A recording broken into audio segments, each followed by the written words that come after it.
Hello supite ho nabon chavin jingka pha sun pha nilha pha chutingle jan pha nabon chavin kahin bole tunia zong gulu tisim ngei ta in sai ki do hin katisim channel ngai dinga hongzo se kaliam na zong kahin bolun pathin bo jing hen tunia gulu tisim se do hile nakalang te tisim se do hi tusim kasay masang hin ning hoi ne ngai lut naw vet sanan katisim say ne ngai pi hule nung se tin channel subscribe nai lo hon jong ne na subscribe divin kain te me tusim say pan taw tele masang laizin khosung khat hin nu pa ki ngai luta khat ana cheng thlonin hi ama ni hin chapa pasal khat se ana nei thlonin hi chi achapa hlon hi a it be se ji hon je in amin jong chu nakalang ana sa hlonin khusung chun gen theilam ha satlam hepalovin ana in chengun hi pha chom khat zo hin ajinu chu ahong titan a in nei pi athi phat hin aman jong dongma khat hi nei tan adong munu chu kausi an hin ni khat hi nakalang zong apa za hepa tua na ki dei pi nu khu kausi hin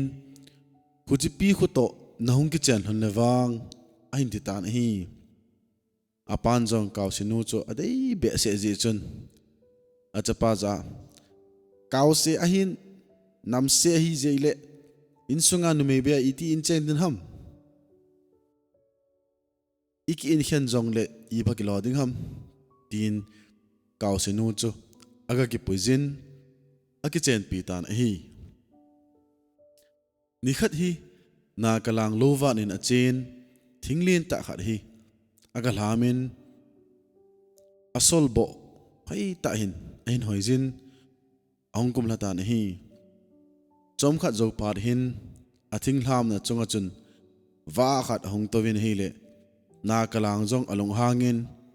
wa za chun nang wa vom de du to na dinga thing ka khalam ham waja dang a hoi hoi ho to na dinga bo khalam hi aga ati ne hi le wa chun hitinen seitan hi nang thing hlam chunga hin ba to lo leng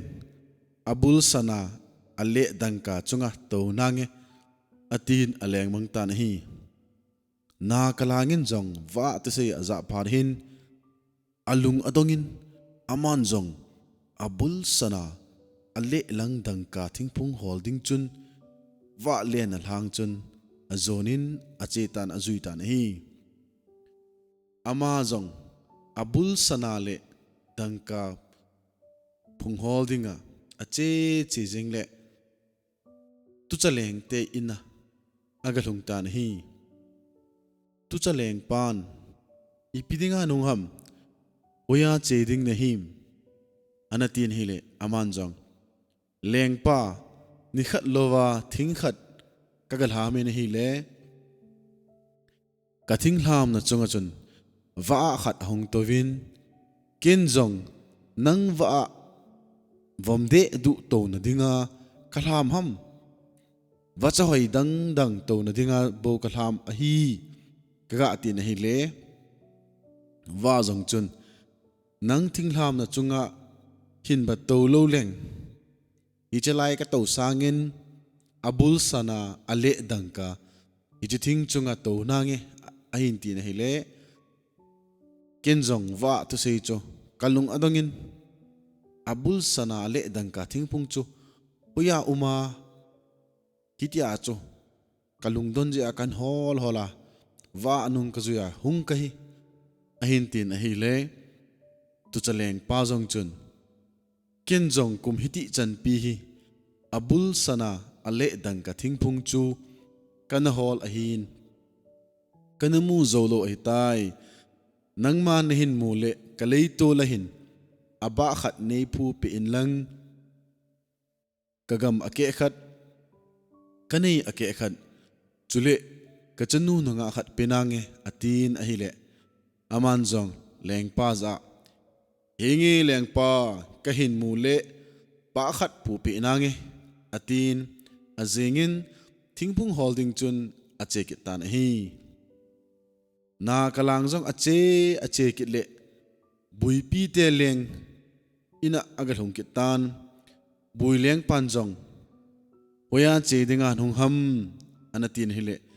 aman jong asei bang bangin abul sana ale dang ka thingpung hola ka hong hi hin ti tan hile bui leng pan jong achutele phai keiman jong abul sana ale dang ka kiti thingpung chu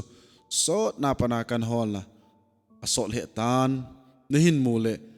kani ake khat chule kagama ke khat chuting le kachanu penange atin hele aman jong hingi leng pa kahin mu pe le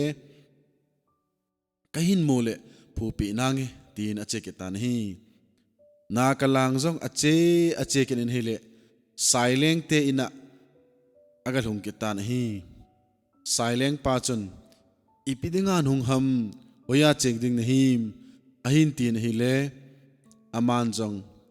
vo leng pa hing sonin dam sonin leng pa ke kong lo na chu ize na mi ti le aje hi thing kalam na in wa ka thing tham na hung tovin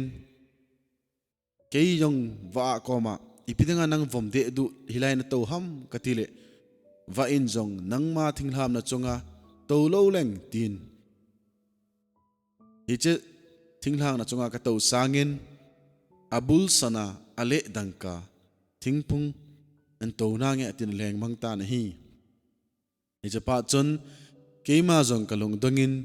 hitia chowa a cho kahin zui le hitia khong do hilai khong thun he an ti ta na hi le leng pan jong aphai ken jong abul sana chuting le ale dangka thingpung hi kan hol na sot le jingtan keima jong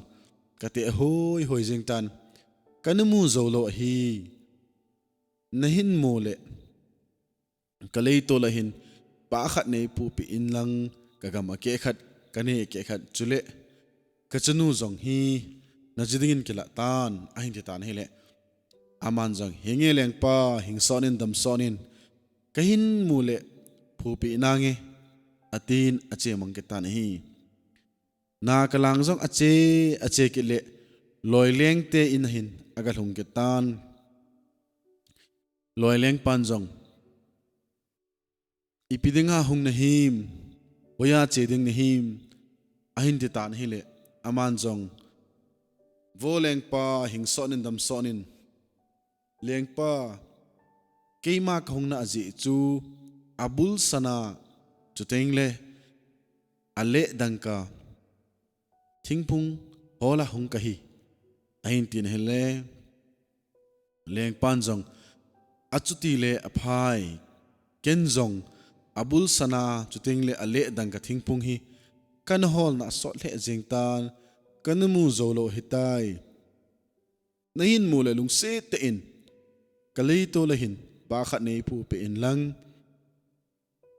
nei pu pe ting le keman kagama ke khat chuting le kane ga go zo se ke khat chuting le kachanu mel hoi ta dong hoi ta hi na pinange atin aman jong lengpa ki pa uma mazenge kahin mule phu pe nange atin ache ki ta na hi nakalang jong hi tia chu nili ninga ache ki le abul sanale dangka thingpung na cho ka pata na hi ije thingpung chu thingpung ki dang ta na hin ije thingpung chu abul lang se chu sana hin ale lang ado ho gejin dangka hi ije thingpung ho chun agam sung pumpi chu asal wa seng sung jingin hi ije thingpung bulang se chu leisi chunga akeng li a gam sazo sin anga un achung lang se chu chunga leng wacha aleng thezo sin anga un hi nakalangin jong ije thingpung hin ahin hol na chu thakhat hlani hitan amu phanin akichakenin นายจงอันไหนงำกิตตะปูนฮีอามันจงฮิจิทิ้งปุงละดิงากิจิอาอีที่เกลดาดิงฮัมกัที่จงเลทิตังอตีนทิ้งจุงอาโจอากาลดอเจงเลอ่างอาโฮสะโฮจุนอีมาอันนั้นอโลหินาวินอามันจงทิ้งจูอบาขัดเห็นกิลามินอินลังอาหงตานฮีทิตยาโจหงเลลอยเลี้ยงเตอินโจเห็นปตานอามันจงหงนลมาหงกิเตบนบังจนอาทิงหินปุดจูเลยโตละจนอบาขัดอปูเป็นฮิเลแรงปาจงอธานมเบเสจิงินแรงปาจงอจนูจปิตานฮีนาคลางินจงแรงปาจาโวแรงปาหิงซอนินดำซอนินกัจจีนดิ่งอากำนัลไลเจนัชนูฮีกิปุจิงกัติงกำนี้ปีโฮเลนีเลโกนี้ปีฮีนักขุนนาดาลดิ่งตัดยิงเงอตีนแรงปาจนูจะเห็นกิปุยนหงตานฮีนาคลางินจงลอยเลี้ยงเตจนูจูเห็นกิปุยกิจินหงหนเลสายเลี้ยงเตอินเห็นปักเกลหันตานอามันจงหงลำมาหงกิเตบนบังจุนอาทิงเห็นปุ่นจูแรงปาเลยตัวละจนอบาขัดอภูปิตานฮิเลแรงปายองจะทานมเบเสจิงินแรงปานจงอันนี้กิเตบนบังจุนอาจนูเปกิตานฮีอามันจงสายเลี้ยงเตจนูจูเห็นกิปุยจิงินอากำเละอันนี้จะเห็นเลปีกินินหงตาวินฮีนาคลางินจงอจีเตนีลอยเลี้ยงเตจนูเลสายเลี้ยงเตจนูจะเห็นกิปุยจินหงเลบุยเลี้ยงเตอินจูเห็นปตาวินฮีนาคลางินจงอาทิงหินปุดจูเลี้ยงปาเลยตัวละจนบาขัดจะพูปีนอิติจนเลี้ยงปาจงอธานมเบเสเจงินอามันจงอันนี้กิเตบนมังจุนอากามาเกะขัดอันนี้กูจะเสียเกะขัดจุดที่ละจันให้เป็นตาจะเห็นเปตานะฮีนาคลางินจงบุยเลี้ยงเตจันูจะเห็นกิปุยินอากามเลอันนี้อภิโหโจเห็นเลปีกินินหงกิตาเวนฮีคิดยาจูหงเลตุจะเลี้ยงเตอินนะเห็นปตาวินอามันจงอันนี้กิเตบมาบังจุนตุจะเลี้ยงเตเลยตัวละจุนอาทิงพุงหินปุจโจอบาขัดอภูเปอินฮิเลแรงปาจงอธานมเบเสเจงินอากำเลอันนี้แกขัดจูอาจนูอเปตานะฮีนาคลางินจงอากำเลอันนี้หัวโจอินดาลฮันตุจะแรงปาจนูบุยแรงปาจนูสายแรงปาจนูจุดเองเลลอยแรงปาจนูนุงะจิลีจูอาจิดิงินเห็นกิปุยจินฮีอาจิเตียวจะให้มาเจงุนทนมเตอินอินลังโจอินโจนตาวินฮีนาคลางินจงอินองนุนพาดหินแรงเตะกำมุนขัดหินอินโนมตาขัดอกิสเอ็นเลยตัวละจนอับุลสนาจุดทิ้งเลอเละดังกาโจทิ้งพุงโจอพุนินฮีเลจอมขัดกาลวินอทิ้งพุงโจหงขังินอโทมสกีหงปตานฮีอจีเตโจอิจะทิ้งจุงจนตัววุนอโทมขัดเจาปูนขัดเจาของุนอามาโทมจุงนุงเป็นจนอตัววินเกนไทหาสันเฮพาโลเฮลินโนมเตนอเจงตาวินฮีนิขัดฮีนาคลางินอจีเตจาตูนินกอินลังะกะจิงกะติงกันนูเลกะปากะเวติมิงอตีนอเจตานฮีอามาจงอเจเลลัมปียหินกอลพะขัดอปปาอินอามันจงกอลพะปะปะจะจนลัมปีในหินอดนินอติเลกอลพะปันอลิมซาโลพานินอามาจงอลุงหางินกอลพะปะจะสัมบูจิงินอามันินอโบเลอทีนอโฮตตงินหงดีโดลานกอลพะปะวันโจอเกอินอินลังจนหงตานฮีอินกะลุนพาดหินอนุจาแฮปปี้ในอินะหงลุงงิงกะตินเฮเลอนุนจงกอลพะวันฮีอเกอาจีจนอันเฮตปูนมอลขัดหินกิจอยตัวอินหอยละกอลพะบดเดดุขัดกะอินันหงทุ่งรหัมอตินลุงหางินอินเดลดอตานฮีนาคลางินจงไอโปยแฮปปี้ na in sunga ka hlunding na phat sa lo zong le nu hung chabe a nei thun sa tango tin ataw taw pha chun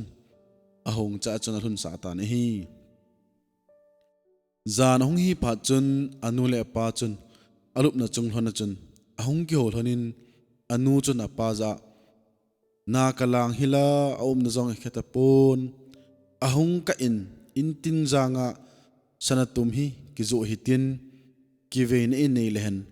in chen na zo hung hi lo ding ham ole nangin itina gelem ahung ki tel hon ta na hi nakalangin zong anu te sei za panin ai mu thei te pon aji chu intinga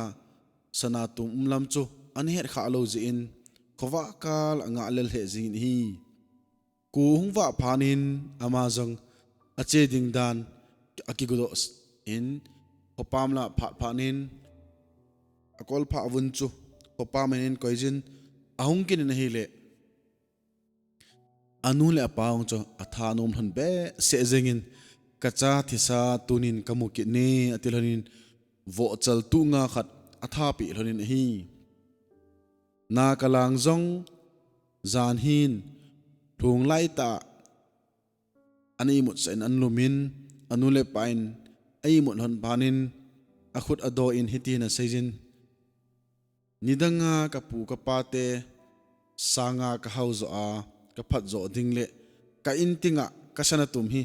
ka khut lai vela hungla manghen hungla mangin ain tin hele a hungla mangin a khut lai vela ahung chu in aman jong asanatum chu hin ki poin azite ho kom langa chun ahin juton ke tan hi ita chu nom ta chen chen le ni khat hi gam sunga leng pa sakol lo at hon ahung mudo tawin nakalangin in lo pi dan le alei tola abul sana chuting na le dangka thingpung chu ahung mu phanun kidang asabe se zingun amon jong akile ke nun leng pa ko ma hiti na ka sei tawin hi vo leng pa hing sonin dam sonin sakol ding lo ana kachi leo nagam sung mun khan hin pasal khanin in lo pi ta agesa in alei tol chun abul sana chuting le ale dangka thingphung nal ta khat age phunin hiji thingphung chu athum thum sagi hin ajites se chu thum khat che atowun pun khat che khongun ama chu athum chungnung pena chun towin anop salot lonun koima cha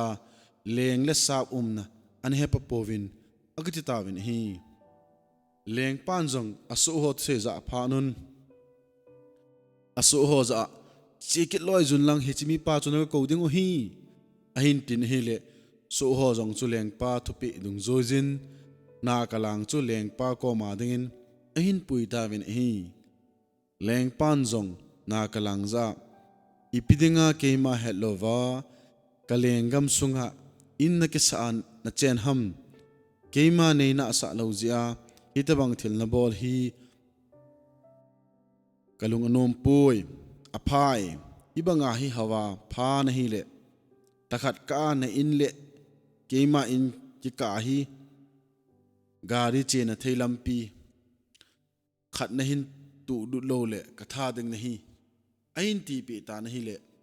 nakalang jong alung dong ta in langa chon hong kilen alung thim anomo tan hi in agalun phanin ajiten lengpan ipithulom lom hin seipia nang chi chena mai ngui hiu hewan hong jing ham anativin hile nakalangin jong lungdong ten hong khoi se in kajite kangai lu ta kajite ho tuni aleng pa to ki mu to in lengpan hetin se lengpa to sei chu eju zojida na hi be jinge lakhat ka na in le keima inge ka kenga hilowa gari che na theya lampi na hin tu du lo le katha ding ne hi ain ti chula atin lungdong ta in om tan hile jite chun i ma cha hilo hil khana i pidinga na chuti lungdon ham ki hon bon ki lungdong lo ki hon bon le tango all mo hi un ativin ama ho kyowun ni thum le zan thum ma zong izo na do ding ham akiti vin hi aji te cho ke hovun loi leng te chanu chun adal havin azan jan chun ain chewa chewin tu chaleng te chanu chun tu cha hin tolin sai leng te chanu chun sai pi hin tolin abon ma hunun cho phanun tu cha chun lampi cho hin lai jun sai hole bui pi se sin lei sai cha kho nun hei le amo in le leng pa in ki ka chu gari che na thei sakol kang ta lai che na thei ni thum le zan thum chun azo ta vin hi leng nu chu jing ka ina hung thovin hi le alei tora geja gari che na thei lampi hung ki kai lu cho mutan alung dongin leng pa ko ma vo leng pa hung tho loi loi yo hung ve timin tin ago tan hi le leng pan jong mo an na ti hi bovin te kui tabang ha jong le tu kain hin tulut ponte a hin tiken hi leng nun jong hung tho loi tango hung ve tang po po tang atia alung han za phan hin leng pan jong hingi hung na nge atin hung thovin avele ama jong alung dong le jeng hi leng pan jong alung don manin aso te cho sol kinin nakalang cho aga go sa kitan hi leng pan jong ipidinga ken thakhat bo ka te pi hi bu me keima tu se eng ho na ni thum le zan thuma lampin hin tu lu jeng chu tia ha na pa na hi le tun thu khat se ken ngating hi che hinin bol zo lo le katha te ding na hi adiken na hi le nakalangin jong voleng pa hingsonin damsonin ipiham leng pa nei bol sa ding cho ati na hi leng pan jong aphai tunin nisomni te pe ingating nisomni sunga hi ka in hi sai ha thot thumna na hin umding ahin ti pe tan hi sai ha tho thumna na hin umding hi ati hi sai ha tho ki ti chu a in leng pa te in lit dan chu sai ha tho pal tabang tho tabang ain ding chu mihim khat bol dinga chu ai lo thei be hin ai wang leng pan ani le go la pi num jia chu nakalang chu ahin bol cha jing hi hiti chun nakalang jong lung no mo ta in ain langa hung pakitan hi aji te jong chu nang che chu na hung chu ahin muket ta ven aman jong leng pan ipitulom lom nin se pi kena nang che chu na hung kit ham ativin ananui sat kenun he la man jong ipi danga se hiding ham ni som ka in hi sai ha a tho thuma na ding hi na zo lo le ka tha ding ni atiken in hi puya ila owa tho thum se na pi ding ham atile ajite chun i pinalung don ham ke ho ka na uchu ke hon bol na winge ativin ajite se cho ke hovun silent te chanu chu ailanga achin sai ha tam ta aga tolin zan khat ka in leng pa tho thum ati chu sai ha in thu sagi in pi tawin hi jing ka in leng nu chu ahung tho do kile sai ha ho chu asal the thu jingin aman jong alung don jing tan leng pa ko ma thu zo si chu aga sei pi ke tan hi le leng pang cha hung tho de na vet le ama jong alung tong le jing tan hi leng pan jong masang lai bangin aso ho asol kinin nakalang cho ka ko sa ke tan hi nakalang ahung hun phanin leng pan nang hi itabanga hawa phalom loman him keiman thot thum kati bo me sai ha jong hoya na la eng se tentena thu sagi se na ka in hi na ham aphai tun thu khat se ke ingate kalei tul ta hi pukhri tuikul khat athu tong som ni alit lang tong soma nalaiza asunga chu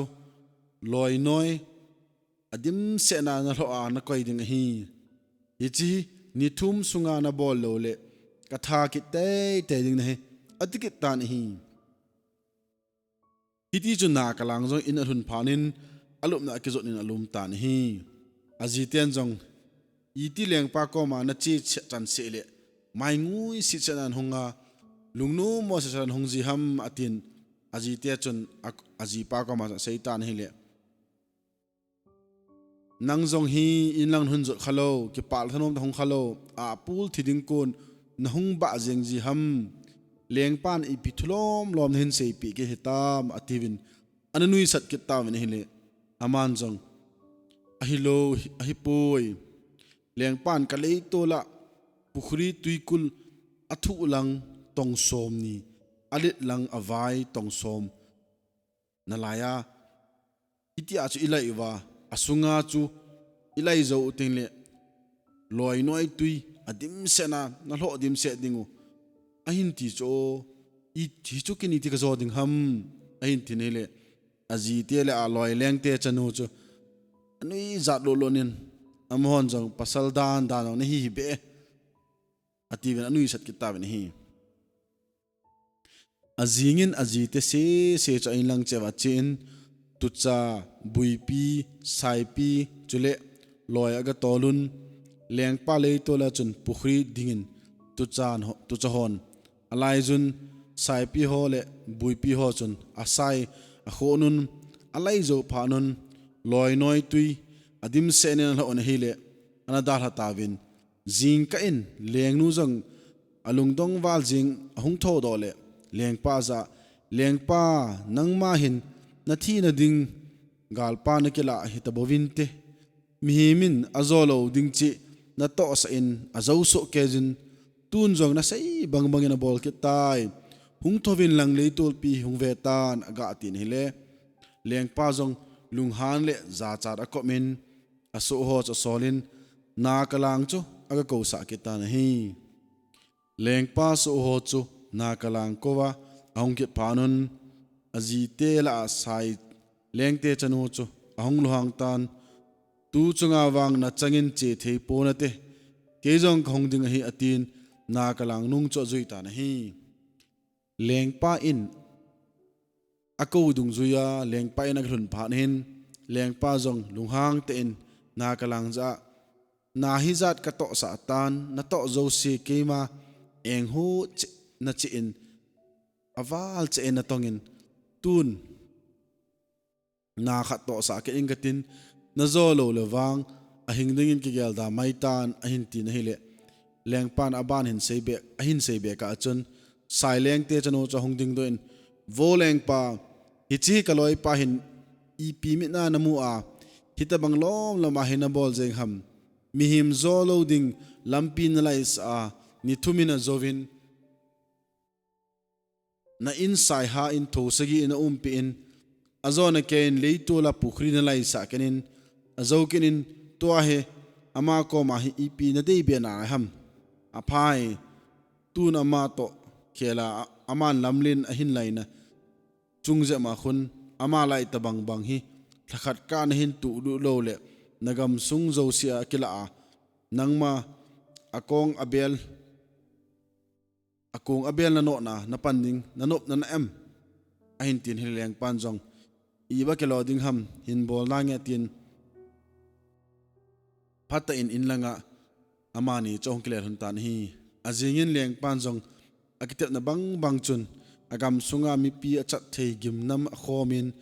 lampi cho hin lai pantawin hele thakhat ahin phanun ake khat jong ahin lai thung ta povin azo lo phanun akitep na bang chun leng pa cho alal to na kon ason ha un hiti chun za cha na len ta an tho tan nakalang chu agam sunga lengin apan sa tawin mi hoi tho mi kilit sa pa cho nakalang bel nonin apan sa tawin hi iti chun nakalang thusim chu ipu ipa tevin tun laya atu te acha te khosung mi te lom gol ho ana sei pi ji ho hi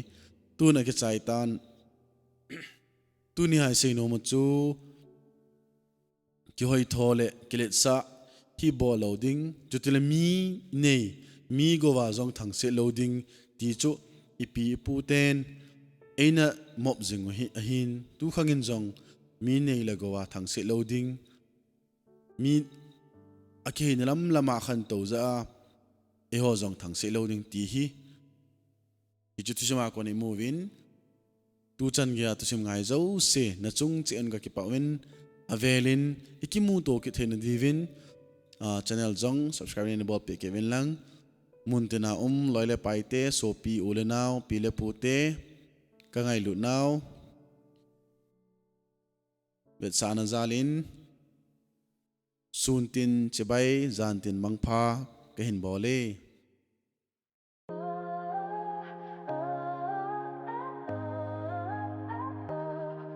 cha nule ta cha paten phê phong xoang